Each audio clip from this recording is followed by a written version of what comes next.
Just want to reflections today of day 2 of the summer enrichment program.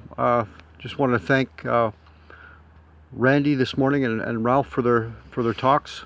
And one of the things that I got from the talks this morning is possible culture shock if for teachers going north for the first time.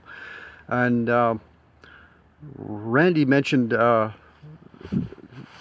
when things go wrong, we start thinking about them versus us, and asking why things are the way they are.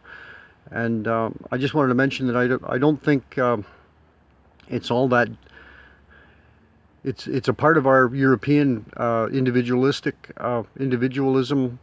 that maybe a lot of us don't know about or we forgot about. Our ancestors went through a time of disruption during the enclosure era.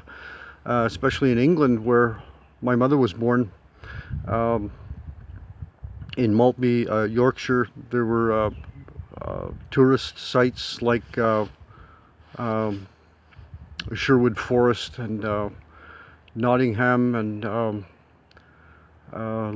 Robin Hood's Tree, things like this. And as a child, when I was there, I wondered why, the legend of Robin Hood.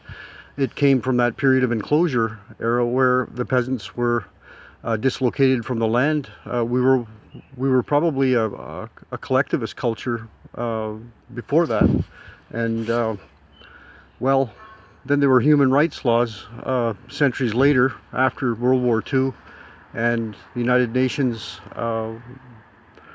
were created to prevent aggression. Specifically fascist aggression during World War II, and our governments ratified human rights laws, and we can certainly empathize with First Nations and Indigenous people today for wanting rights access to the land, and which was basically stolen from them.